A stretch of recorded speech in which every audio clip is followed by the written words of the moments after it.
Hello, good morning, and welcome to Sunrise Daily. I'm Chamberlain Uso. Good morning and welcome. I'm Ayo Makinde. Well, yes, you get to see Mark very soon. Oh, yeah, let's go ahead then. Mark.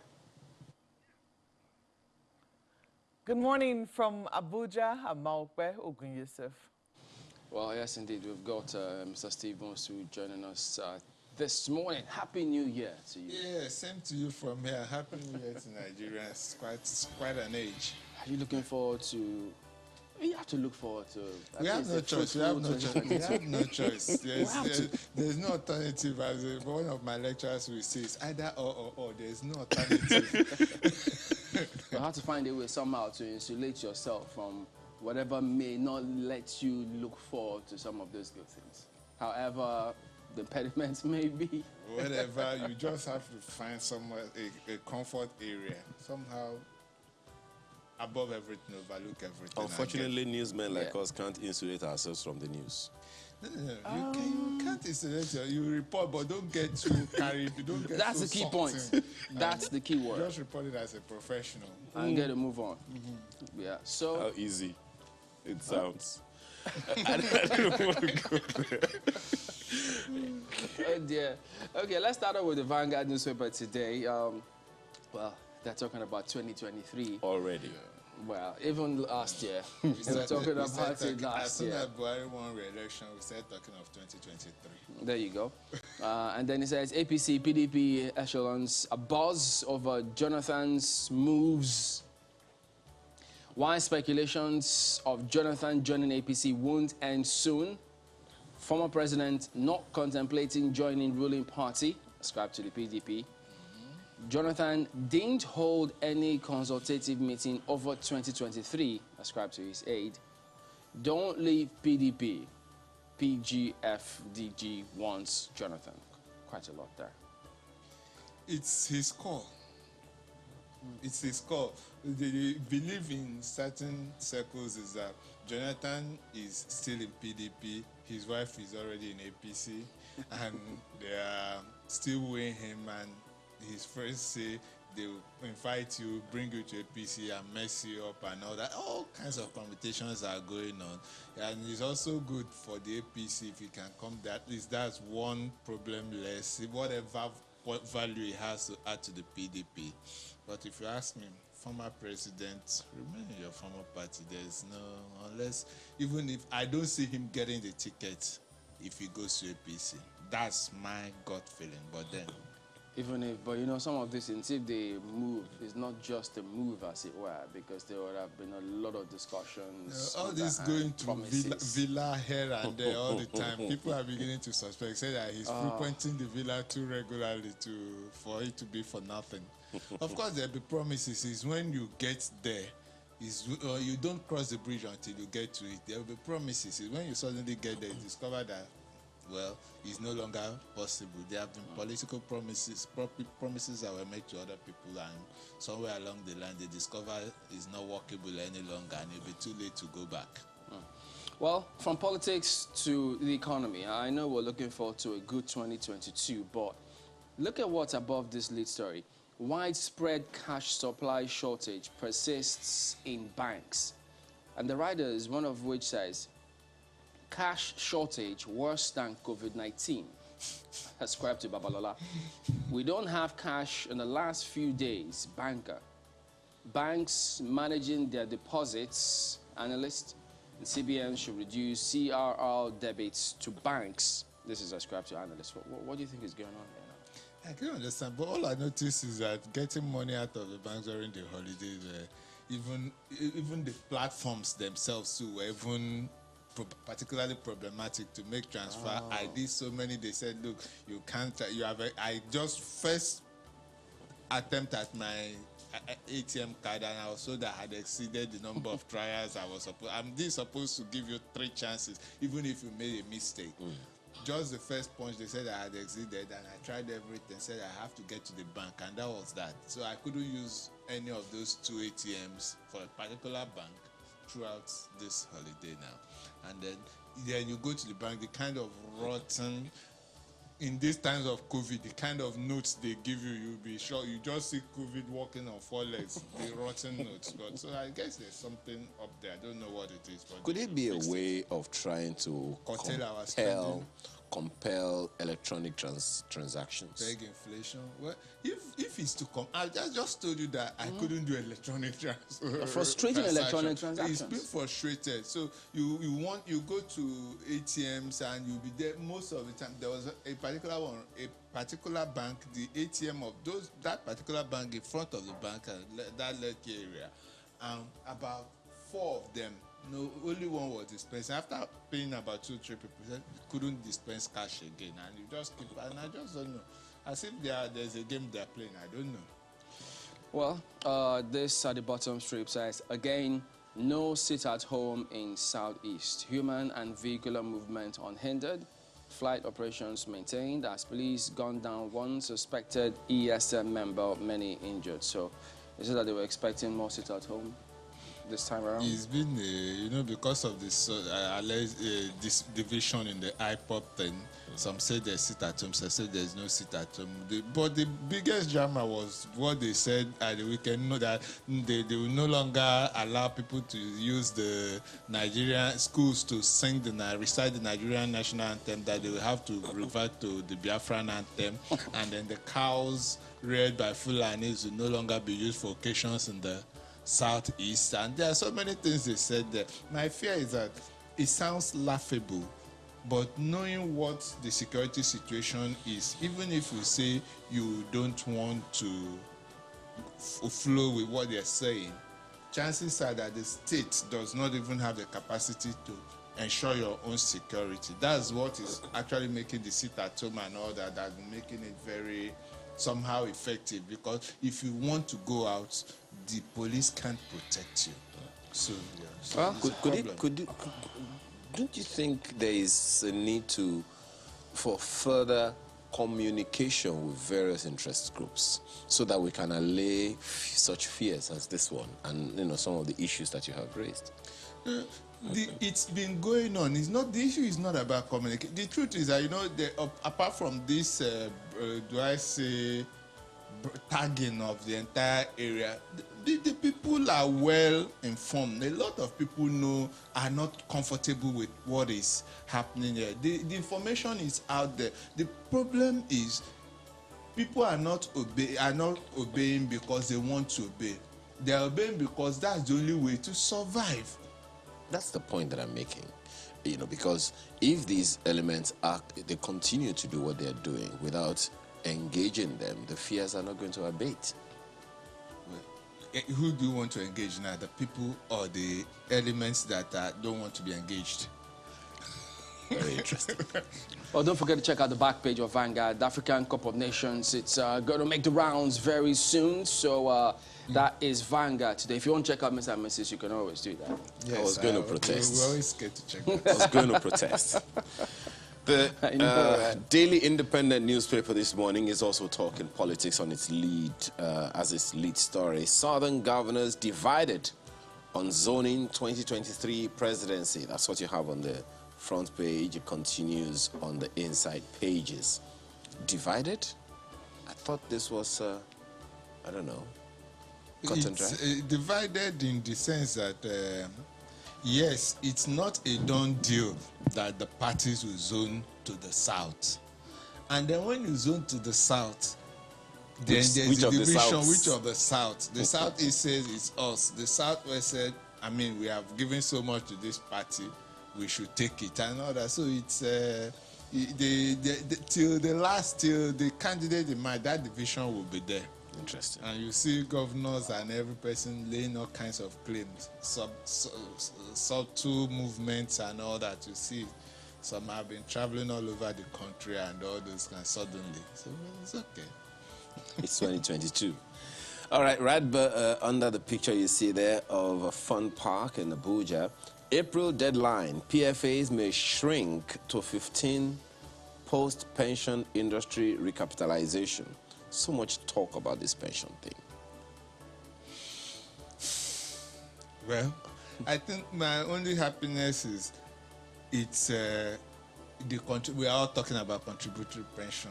That is my only compensation. I'm proud to say I'm a pensioner, as it were, and I get mine regularly. Is contributory. The important thing is that just make sure that my fear with the pension thing is this issue of government wants to borrow the money, this one wants that money, there must not be any story about it. If they like, they can be 5 or 6 or whatever. If they need pruning, if they want to do consolidation like solidarity with the banks, it's all welcome, but nothing must happen to the pensioners' money, because that is where the problem is, because there are very many people, that's the only safety net they have left, because there's nothing the government is doing to Because I think they were talking about actually raising funds with the pension funds domiciled there, so we'll double check if they haven't already actually. That's the Daily Independent this morning, Malcolm.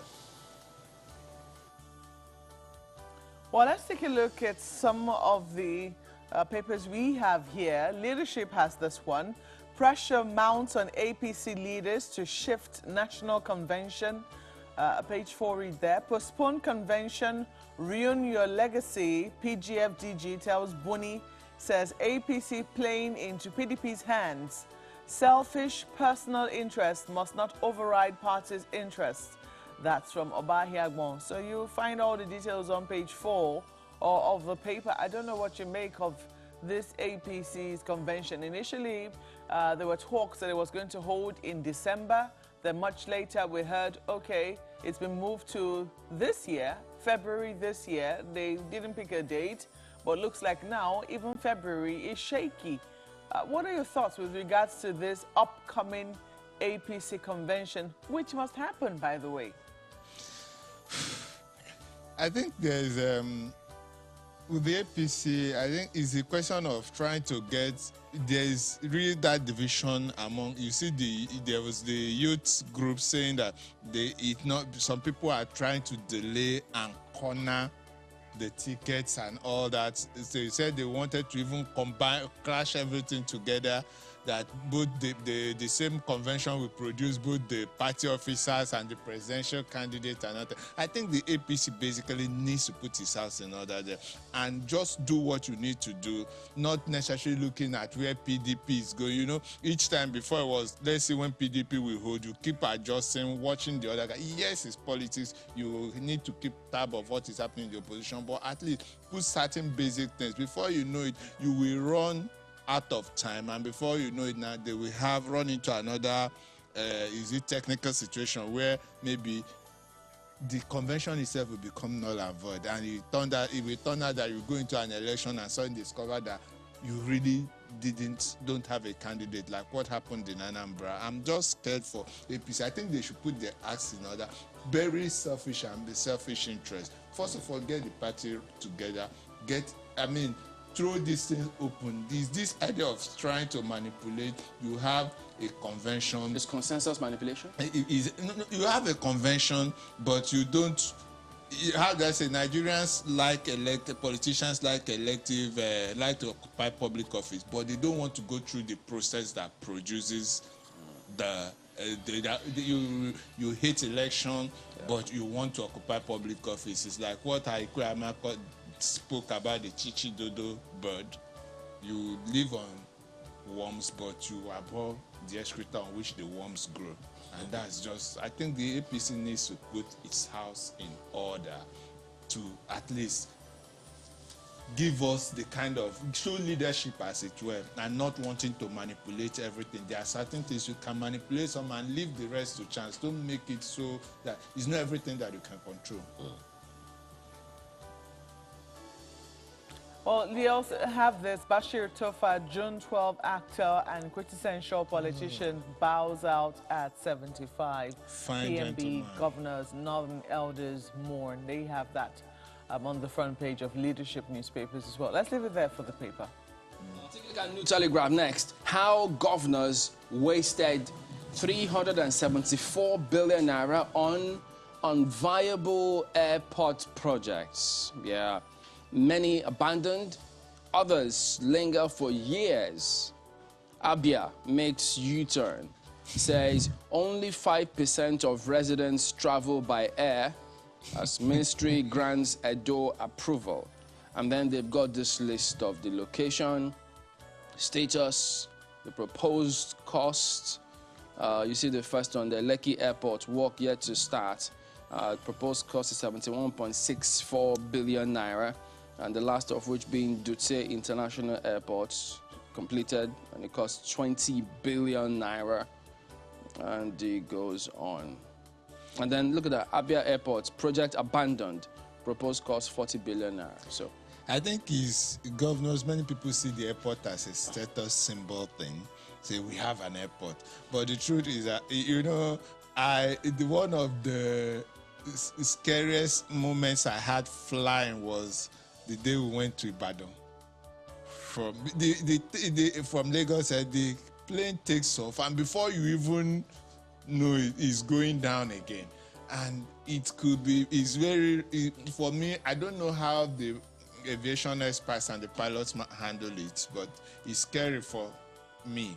But then there's something called cargo airport, all kinds of things. These things can be useful if the governors don't just consider it as status symbol and opportunity to just fritter away funds. There are some states that don't need airport. If there's one in a state that is less than 100, not even 100 kilometers away, why are you building another one? Everybody just wants to have, I don't know. But then, like people say, if we might not be popular with us, we might be looking at it, but the people, the locals there is a thing of joy that we have our own airport too. I mean, that's just it. There you go. All right. The Nigerian Tribune is next, and look at the lead story of the Nigerian Tribune. Governors to watch in 2022. Quite a list you have there on the front page. I can see there are about 15 of them here on the front page. It's the presidency. Everybody is either president or vice president. That's what everybody is. I don't get it. Because on this list you have first-term governors. Exactly. You have Governor Sanwo-Olu, you have Governor How many Makinde. times did Jonathan run before he became president? No, vice. Before he became vice. So they got everyone. Oh, are we supposed to watch them for vice presidency position too? So many people are pushing somebody for president while they are positioning for VP and all that. There are no two governors who they say this person will run with this person. One governor is north, we run with one governor in the south, and it's all the position. You can see Ganduje. I know it's one of those being touted that if Shiwaju gets it, it might be a possible deputy. Things like that are being worked out. Somebody is saying if we can get it, if Tambua gets it, I might be considering Wiki. And all those there are so many permutations. Even though some say that he might consider Mimiko as running mate. So there are so many permutations going on. But of course, Yaya Bello has openly said he's running. So there's all kinds of things. So, well, I guess that's the president, unless there are other things to watch them for. Exactly, because guys, maybe you just hold your gunpowder dry. Pages 28 and 29 will give you the details. Yeah, but some of the governors, their states are grappling with serious security challenges that they say they've not been able to address. Sometimes Nigeria is not that you occupy public office. That's all you need. It's not, nobody asks you whether you did well, how you occupy till the next position comes. They just make sure that you are once you've been held a public office before. Whether in another 10 years, they bring you back, say, yes, he was a former governor. Nobody bothers to ask what you achieved as a former governor. And they just throw, yes, he has experience. And that's the way we operate. Nobody audits, interrogates your achievements before the next office comes. That's the Nigerian Tribune this morning. Okay. Well, The Guardian has this one. Legal hurdle clouds Olubadan succession. Lekan Balogun not qualified to be Olubadan. Ex-Oyo Attorney General writes. Yeah. Ladoja absent as Ibadan chiefs hold meeting at Balogun's house. Elevation of high chiefs to Obas doesn't alter Ibadan succession process, says Olubadan in council. Page 2 will give you all of the details, and they have three major actors there, Ladoja, Makinde, and Balogun. initially they had reported, or it was reported that following the passage of the Olubadan, all eyes were on Lekan Balogun, but it looks like spanners about to be thrown in the works now. Any surprises? Because it would seem that things have not really run smoothly when it comes to the monarchy in, let's say, your state. Don't forget former Governor Jimobi and the controversy of creating many obas. But the Olubadan stool is a very old one. What do you make of this headline, legal hurdle clouds Olubadan succession? Any surprises I there for actually you? believe that the Olubadan stool is one that has been very straightforward over the years. It's just that this issue of the beaded crowns and all that, the obas and the beaded crowns and everything about it that was introduced by late Ajimobi and all that. Now the issue, I think they said, Lekan Balogun is actually one of the elevated chiefs that are permitted to wear the beaded crown and all that. And the Ibadan law, I think one of the laws says that no Oba can become Olubadan. So if he is an Oba, at least as confirmed by his elevation to a beaded to a chief, a full chief, he cannot now become the Olubadan. That's what they are doing. But then but there is also another line of argument that it shouldn't matter, that he's still one of the chiefs of the Olubadan and he's the most senior he should become. I think it's something that we have to settle. Some people have dug up the old cases. They say there's even one he has against the state government and all that. And say you can't have your cake and eat it as it were. If you want to be a chief, if you want to be a beaded crown chief, you can be that and forget Olubadan. If you want to be Olubadan, revert to throw away the chief, the beaded crown thing, and join the queue for Olubadan. But I have an idea of what he might do if I were in his position. But then let's wait and see. I think they still have a little time to sort the things over. But they are just asking the governor, tarry a while, don't install somebody yet. But that was also what they did last time. The last governor, and he installed and said, if the court removes him, I will obey the court, but let me install him instead of leaving a vacancy. This man might do the same thing. But let's wait and see. Interesting. Two stories here, which I'm going to quickly highlight. The choice will be yours. You have this labor unions strategize ahead of proposed fuel subsidy removal is one of the stories which is going to be big in 2022, were it to happen. You also see this one, tension in Imo as Uzodinma covers alleged sponsors of Insecurity. It's a page 7 read, just in case you're interested in that story. The choice, as I did say, Mr. Nwosu, is yours. I don't know which one of them you'd like to comment on, but I'm going to leave it there for The Guardian. From Mimo, and the issue is, unfortunately, I was waiting to see, because there was this thread that he will unveil the names, Let's see the names eventually. But we already know where he's been going towards since this crisis. He said he's either, if he doesn't name me Hedio, he names Okorocha and their group, and then the Okorocha turns around and says Uzodinma is actually the unknown gunman that Imo people have been wondering who, all those kinds of things. But I think it's all about I'm sad to it pains me to admit that like with what the bishops and traditional rulers, they had this